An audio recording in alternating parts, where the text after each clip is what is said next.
Good morning and welcome back to Daryllorette Cafe. I'm your host, Daryllorette. Well, I just got back from a workout not too long ago and had a shower and just boiled a pot of chicken noodle soup, and currently that is sitting on the stove waiting for me to excuse me, to get around to eating it. Actually, it's got to sit there for about a half hour. It's got to sort of cook in its own. You boil it and then you leave it stand for a half hour or so, and you let it continues to cook. I don't know. Anyway, that's the way it works. Chicken noodle soup. So, it's Friday. Thank God it's Friday. Yeah, there was four people at the club today. Pretty slow. Not much action, I had a kind of the instructor was there, and there was a couple of guys, myself and another guy who was pretty much, I've got about a month on him, and another guy who's been there for a while, and I think he has a third-degree black belt in karate. So there was literally just the four of us there, it's kind of nice if you have a few more people than that, especially. Well, it's Friday, so I guess people don't want to. Actually, there was five there.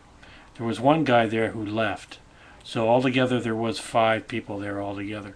But still, it's not a lot of people, and it's nice to have a few more. Say if you have, 10, no more than, 10 or 12 for and then you got people maybe working together at doing drills and stuff like that. Makes for a more dynamic class experience.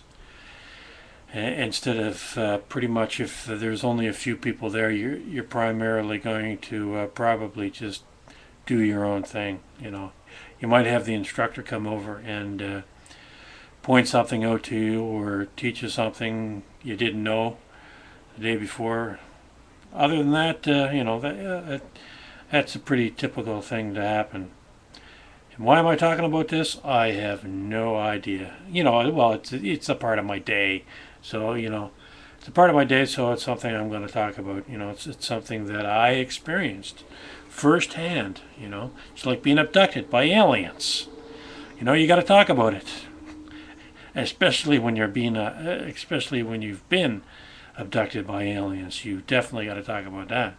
You're going to have to find yourself a support group and get together once a week like alcoholics and say, yes, hi, my name is Daryl, and I'm an abductee. Anyway, I digress. So yeah, I'm pretty hungry right now. I just had a cereal bar. God, I don't know why I keep eating these cereal bars. They're nothing but, I don't know, I don't think there's a lot of nutritional value in them. It's like eating a box of frosted cornflakes or something like that. They're like, they got apple filling or strawberry filling or 5 fruit flavor filling, but basically they're probably just nothing but sugar and fat with very few nutritional value, very little nutritional value in there. But it's junk food. I've been eating. It's pretty much junk food. I mean, they say they're good for you, like granola bars, but nowadays, a granola bar is just a glorified chocolate bar. And you're eating them because they say they're good for you. Yummy.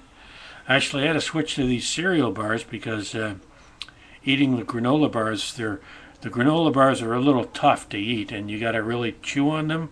And they actually, I believe I had gotten a toothache there a while back, and I believe it was the granola bars that did it, because I had to chew, and I chewed on the one side of my mouth all the time, and that's where I got the toothache. And I haven't had a toothache like that in a very, very long time. So after thinking about it, I blamed the granola bars because I was eating probably a box or two of them a week, chewing on them because they're chewy, and they're hard because they're granola. You know, you got nuts and all that in there. And you know how they pack that all in there and they make it into a bar. It's not like granola. It's I remember buying a granola back in the early '80s, going down to a one of those sort of new wave granola stores, or whatever you want to call them, back in the early '80s, and buying bags of granola. You know, going downtown. It's just kind of like a fad, I guess. We actually made our own granola back in the mid '80s when I was in Katimavik back in 1985. I was traveling across Canada. Lived in 3 different provinces, Ontario, Quebec, and BC, and we baked our own bread. You know, I lived with a group of like 12 different people, including myself, and we had a group leader. Each rotation, 3 months in each province, we got a different group leader in each province, and we did have some people leave. Some people left the program because it was a youth program for 17 to 21-year-olds. So we had some people left for whatever, you know, for some reason or another, for various reasons. Some people had left, and we got just two people. We got two. Well, in Quebec, we had a couple of girls from France who were like exchange students. They were just there for the 3 months that we were in Quebec, so that was kind of nice. One of the girls would get up in the morning. Every morning I would get up before everybody else, and I would do my stretching exercises. And one day she decided to join me, so she and I would stretch together every day. So that was kind of nice. I had some company in the morning. But you know, we had a couple of we had another guy. We had a girl join us late in the program, and a guy from Quebec. So we had like maybe.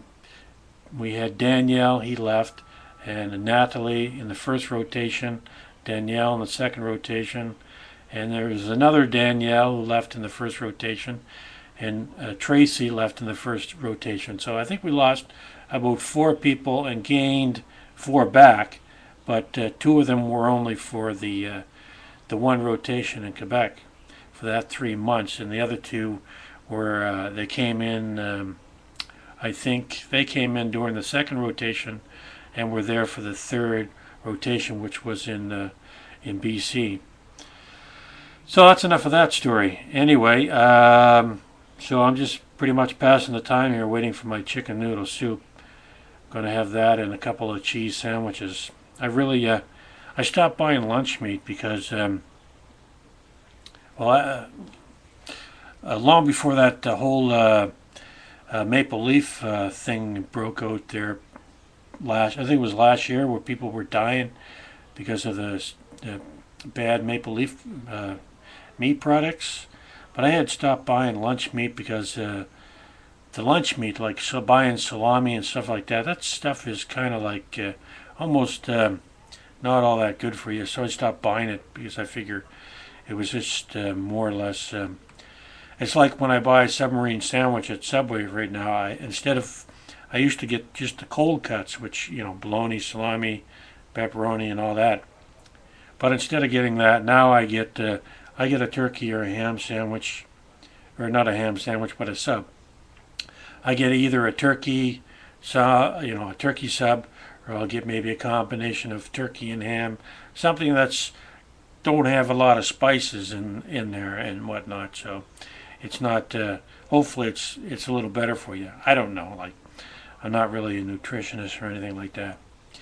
Anyway, I think I'm going to check on my soup and do some other stuff, and I'll try to get back to you later on this afternoon around supper time. So until then, this is Daryl Lorette here at Daryl Lorette Cafe, wishing you a good Friday. See you later, and take it easy.